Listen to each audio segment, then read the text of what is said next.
farás na tua vida. Aleluia, aleluia, aleluia,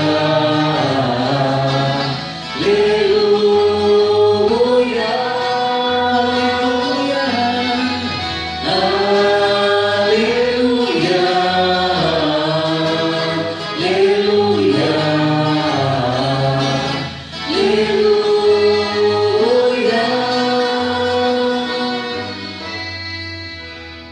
O Senhor esteja convosco. Ele está no meio de nós. Proclamação do Evangelho de Jesus Cristo, segundo Mateus. Glória a vós, Senhor. Naquele tempo, a mãe dos filhos de Zebedeu aproximou-se de Jesus com seus filhos e ajoelhou-se com a intenção de fazer um pedido. Jesus perguntou: o que tu queres? Ela respondeu: manda que estes meus 2 filhos se sentem no teu reino, um à tua direita e outro à tua esquerda. Jesus então respondeu-lhes: não sabeis o que estáis pedindo? Por acaso podeis beber o cálice que eu vou beber? Eles responderam: podemos. Então Jesus lhes disse: de fato, vós bebereis do meu cálice, mas não depende de mim conceder o lugar à minha direita ou à minha esquerda. Meu Pai é quem dará esses lugares àqueles para os quais Ele os preparou.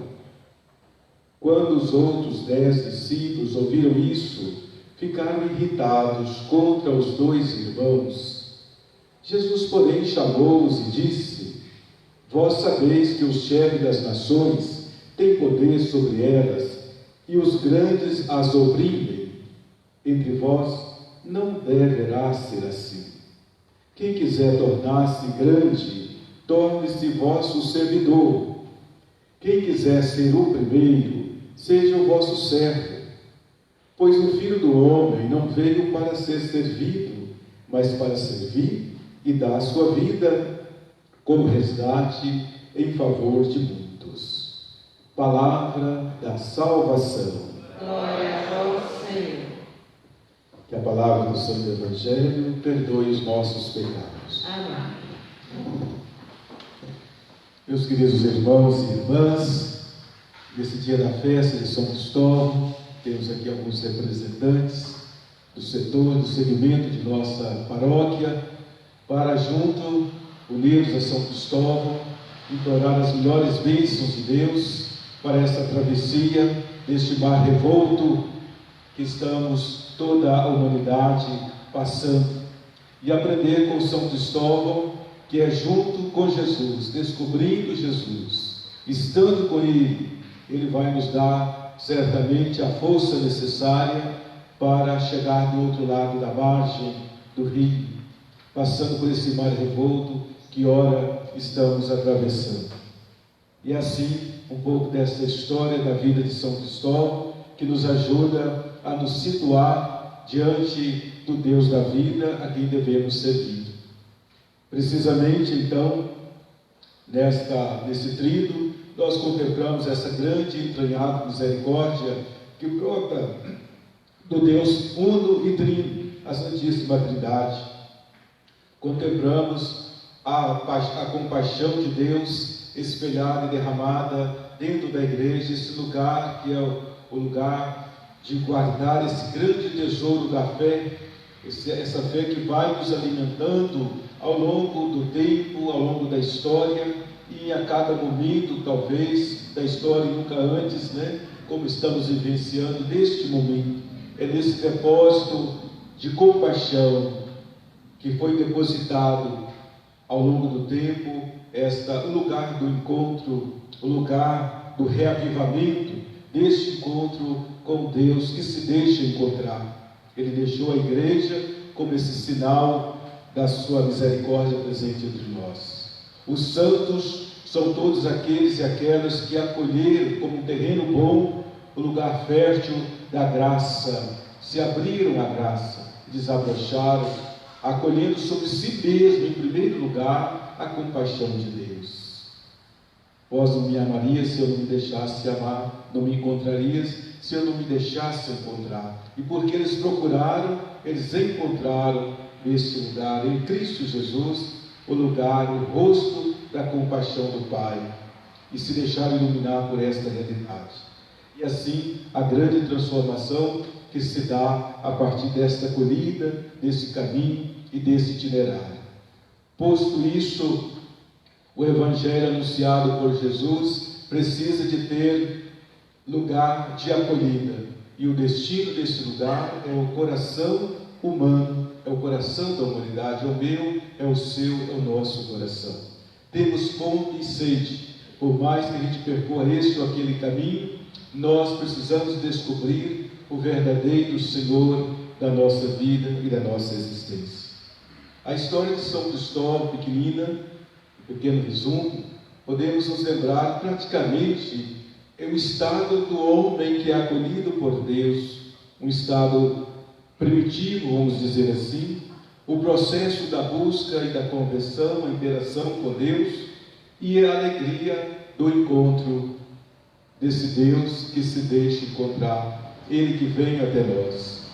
Nós sabemos, então, pelo que nos chegam os relatos, o primeiro nome de Cristóvão, sem ser antes do batismo, era Quenokefale, reprovo, o malvado. Pode muito bem nos lembrar o homem sem a presença de Deus, passível nas suas buscas de servir qualquer coisa que passe pela frente. E ele então quis, como era um porte físico agigantado, tinha um dote especial da sua força física e do seu tamanho, pastor gigante, Então, com isso mesmo, ele servia, era reconvocado pelos exércitos, pelos reis, príncipes, e ele então se colocava nessa dinâmica de servir. Todos queriam ele do seu lado, porque ele era praticamente imbatível, grande guerreiro, forte. Então, com isso, ele vencia, e todos os exércitos assim desejavam a sua presença, o seu intercâmbio. Então, primeiramente, esse momento. Mas em dado momento ele já quis servir, cansou de servir os reis e príncipes, ele quis servir algo diferente, queria servir o mais poderoso dos homens.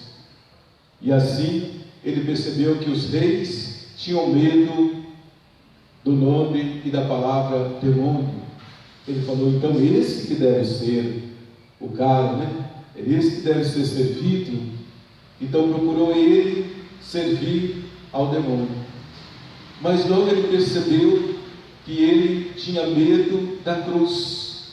Ao passar pela cruz ele tremia de medo, fechava os seus olhos, se encolhia todo, se contorcia. Ele falou, você tem medo da cruz? Por que tem medo da cruz? Ele falou, quero servir ao dono da cruz.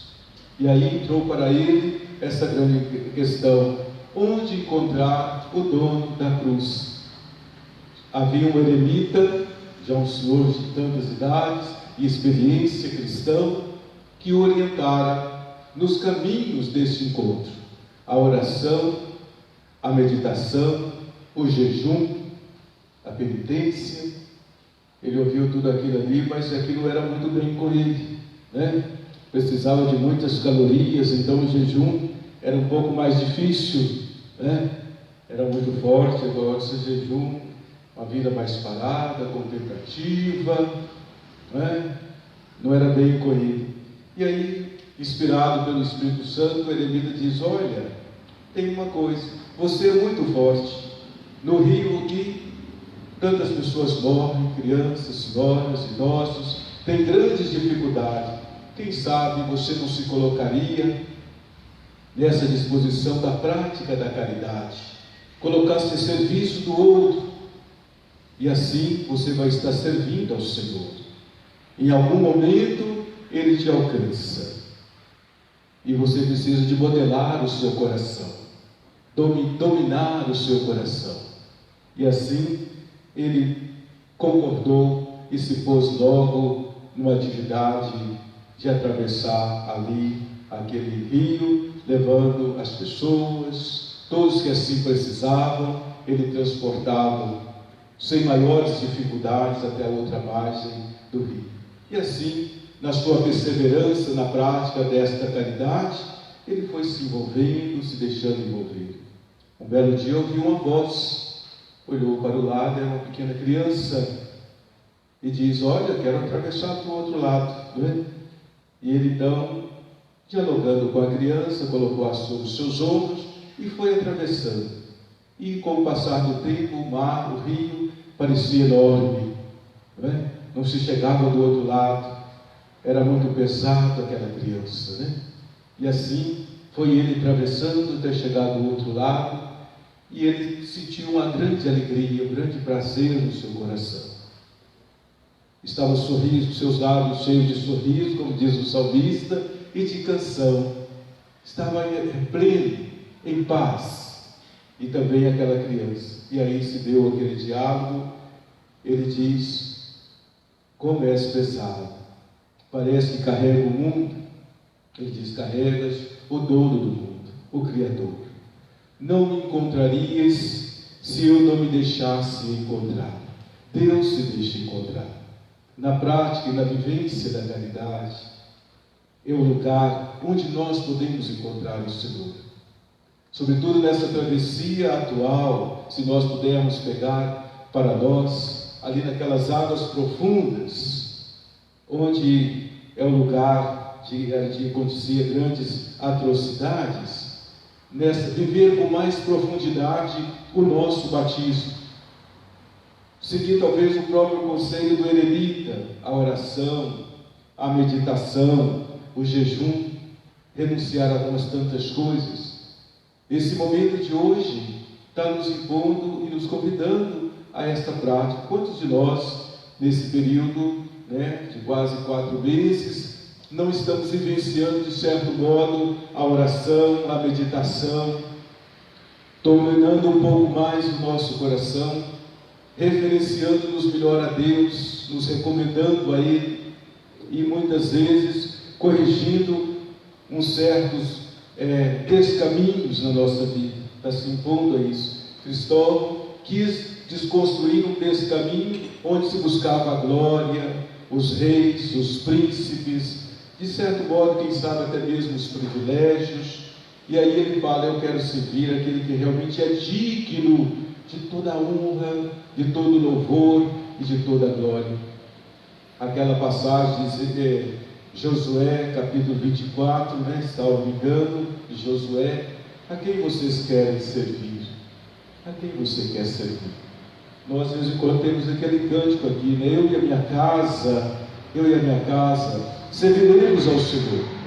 Cristóvão decidiu no seu coração: eu quero servir a esse Senhor. Na angústia da procura, ele teve e obteve a alegria do encontro, porque Deus se deixa encontrar. Quem acolhe uma criança em meu nome, é a mim que acolhe. E ele percebeu que naquela criança ele acolhia o Criador, acolhia o Salvador, Jesus Cristo. Talvez nesta forma de criança, para nos lembrar uma coisa fundamental na nossa vivência de fé: o Verbo se fez carne e habitou entre nós. O Verbo se fez carne e habitou entre nós. O Emanuel, Deus conosco. A criança, nessa fragilidade e pequenez, é o Deus da vida. Ele traz sobre si esta realidade. Por isso, se Ele é um Deus conosco, mesmo, diz o Salmo 22, que a gente passe no vale estreito da morte, nenhum mal nós precisamos temer, porque Ele, com seu cajado, nos dá sustentação e nos dá a direção. Mais do que Cristóvão, com esse cajado atravessando no rio de uma margem para o outro, é Cristo Jesus que nos dá e amplia o nosso olhar e a nossa visão. Nos dá um porto seguro que já nos é alcançado pela fé. É aquilo que Cristóvão vivenciou na sua busca, no despertar da fé. A fé o fez caminhar, a esperança o fez encontrar, e no encontro a grande alegria, aquela paz de encontrar-se com o Senhor. A partir daquele momento, o eremita viu agora estar totalmente pronto, agora és cristão.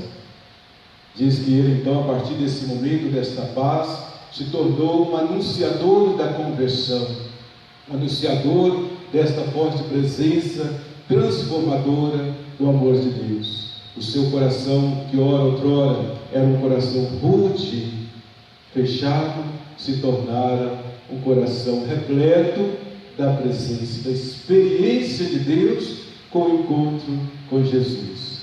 Uma palavra tão moderna hoje na nossa evangelização, que vai nos lembrar que nós temos que ter um encontro pessoal com Jesus. Então, que na nossa busca, meu irmão, minha irmã, a gente passa como Cristóvão. Primeiro, o grande desejo de servir a única realidade digna de ser servida, e que a gente não se perca por aí afora, mas que a gente encontre o verdadeiro lugar, o verdadeiro Senhor da nossa vida e da nossa existência, o qual mereça ser digno de todo o serviço. Nós ouvimos no Evangelho de hoje também a mãe de Tiago, não é? Os dois filhos, os dois irmãos, que se apresentam diante de Jesus, dizendo: eu desejo que eles estejam ao seu lado, à direita ou à esquerda. Ele diz: eles podem beber o cálice que vão beber, é o cálice da compaixão. Eles podem ter em si a mesma compaixão. Eles dizem: podemos. E Jesus concorda, porque de fato é Ele que vai nos ajudar a beber esse cálice. E é o cálice da alegria, é o cálice da salvação, é o cálice da redenção, da presença, da força transformadora. Tanto São Cristóvão fez essa experiência, como no Evangelho de hoje. Quem quiser se tornar grande deve ser o servidor de todos. Poderíamos dizer que Cristóvão, no seu processo de vida, ele viveu essa passagem do Evangelho, esse conselho evangélico. Quem quiser ser grande deve ser o servidor. E qual foi o itinerário dele? Não quero mais servir aos reis, aos príncipes, eu quero servir ao verdadeiro Deus. E se colocou, ele que servia aos grandes, estava ali carregando uma simples criança, acolhendo o pequeno, aquele menor. E nesse lugar é que ele faz a experiência de encontrar e a alegria de servir ao verdadeiro Deus. Então a caridade de Cristo nos impulsiona, é ela mesma que nos faz encontrar essa paz interior. E não resta a menor dúvida, irmãos e irmãs, este mundo que estamos vivendo está nos convidando a passar para outra margem. E esta outra margem vai ser o pós-pandemia. E ela deve ser envolta numa prática, numa vivência de maior solidariedade, de maior caridade, se pudermos ainda ampliar, de compaixão, de bondade, né? Nós já experimentamos ao outro lado da margem do nosso rio, turbulento, difícil, equivocado, que estava nos trazendo estresse, a vida sem sentido, a desvalorização de tantas coisas, a perca de referência, a perca de valores essenciais para a nossa vida. Então esse tempo, como a travessia de um deserto, diante desse rio, talvez vá lavando uma série de coisas que possam lavar a nossa mente, o nosso coração, daquilo que é supérfluo, e nos ajude nas profundezas do nosso batismo, resgatar esse lugar do encontro com Jesus, mesmo nos valores das pequenas coisas, nas atitudes do serviço, sobretudo, servir aos mais pequenos, para a gente sentir essa paz, essa tranquilidade essa experiência que São Cristóvão fizera. Ele sentiu esta grande paz. Ele reencontrou com o sentido da sua existência e da sua vida ao encontrar-se com o Senhor. Então que nós possamos viver esse tempo, e aonde que entra São Cristóvão como padroeiro de você, motorista, né? Ele é padroeiro de todos os motoristas, aqueles que conduzem, porque conta-se que um milagre atribuído a ele, a uma grande rainha, estava no seu carro viajando, um grande acidente, e todos foram salvos pela intercessão de São Cristóvão. Daí começou esse culto, ele que atravessa com segurança, conduz com segurança. Então, a partir desse pensamento, ele é atribuído a você como o patrono do motorista, daquele que conduz vidas, pessoas. Daqui um carinho todo especial, a nossa bênção para você, pedindo que tenha muita firmeza das mãos, olhar sempre mais vigilante e, sobretudo, também iluminados pela fé, diante desse trânsito que parece desse rio caudaloso, muitas vezes muito selvagem, onde muitas violências, muitas vidas se perdem, muitas vezes por descuidos, né? E por às vezes uma desatenção às coisas e à maneira como devemos nos proceder. Que a gente possa ter a mesma atitude de São Cristóvão, querer encontrar-se com o Senhor na pessoa dos irmãos e ao mesmo tempo olhar fixo nessa esperança que nos é proposta. Que Ele seja sempre o seu patrono, que possa te abençoar e te conduzir nas suas idas e vindas. As suas idas e vindas é também segurança para todos nós, que ora estamos conduzindo, outra hora estamos sendo conduzidos. Então que São Cristóvão nos ilumine e que nos abençoe, nos inspire com seu exemplo a ter compaixão uns para com os outros. Que assim seja.